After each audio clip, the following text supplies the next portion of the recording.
Okay, this is a little bit better than the personal hygiene and hair situation I had going on in my last video. But what can I tell you guys about the last week I had in Brazil?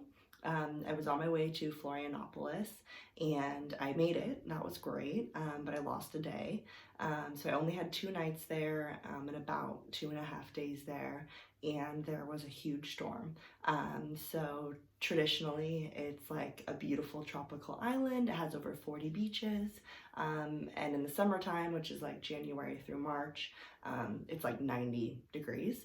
But it was like a moderate 65 with just continuous, consistent rain the entire time, which was a disappointment. But the hostel I stayed at was amazing. I feel like I met some really cool people. And they were able to make the trip entertaining. Essentially, I just sat under a overhang for 2 days and planned more of my trip and drank my weight in Heineken. But it was a fine time, and I do want to go back to Florianopolis. I think just from driving around the island and the time that I spent, on the beach, walking around in my raincoat, you can tell it's a really pretty island. So I would like to go back. Rio was really fun. We were there for 3 nights, and I was there with Camila, my friend from Sao Paulo, and then also her friend Piki, and we stayed in one of Camila's travel friends' apartments in Rio, so that was amazing. It had no Wi-Fi, like pretty much nothing actually, didn't have sheets, didn't have pillows, but Camila brought me a sheet. Basically, the girl who lives there lives in Bali now, and so she's been trying to find like a full-time renter. So there's mattresses there, and there's some plates and pans and no cups, but we made do with it. It's in Leblon, which is probably the safest neighborhood in Rio. But Rio is like nothing I've ever seen before. The landscape of the city is really unique, especially from from a viewpoint, like an aerial view. I mean, there is just these beautiful kind of like mossy rock formations, like all which way within the city. They're like huge mountains that look similar to like the rocks that you see popping out of the water or on the coastline of like southern Thailand. So it's really unique and beautiful, and I can see why people like love Rio. The people there are really different.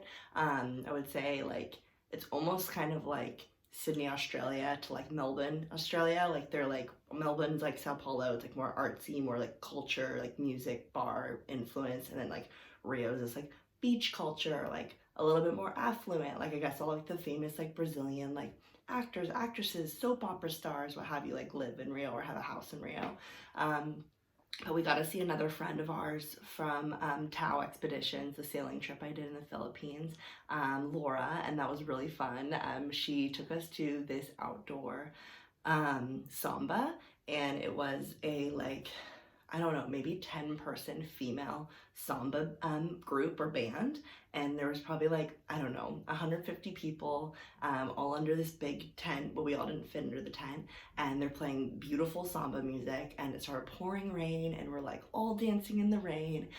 It was my last night in Brazil, and it was like everything. It was so much fun. I like can check dancing in the rain to samba off my list. It was literally the best.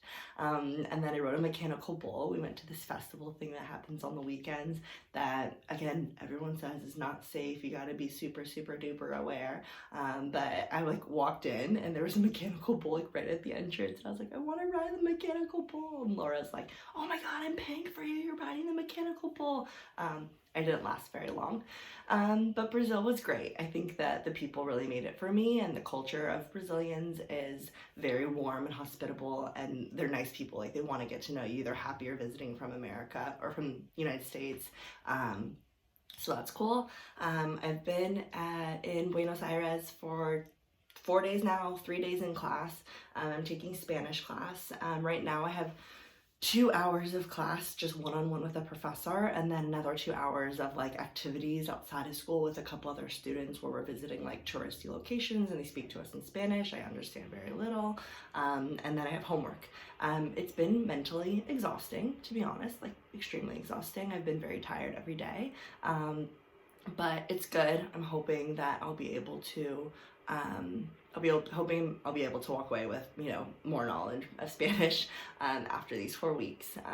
So I'm just working on like all of the basics of like verbs and conjugation and prepositions right now, but I feel literally like a baby in a womb, like trying to understand a foreign language. It's extremely difficult. And the city here is beautiful. Like I got to see this neighborhood called Palermo yesterday. It was super awesome. It was like Abbot Kinney, like, but like a little bit more like grungy and like a little bit of like a European influence. I loved it. There's so much good shopping. I didn't buy anything, but I will go back probably towards the end of my trip.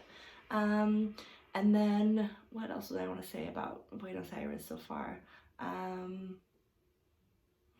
The buses are crazy. They like literally like open in the middle of the street with like still moving people hop on, so that's nuts. The people seem friendly. I haven't like really made any friends yet, but the people at my school are a lot younger than me. Yeah, so I'm looking forward to exploring more. I'm going to Uruguay this weekend, so that should be fun. But have a good day, and I'll have a good day at school. I'll talk to you soon. Okay, bye.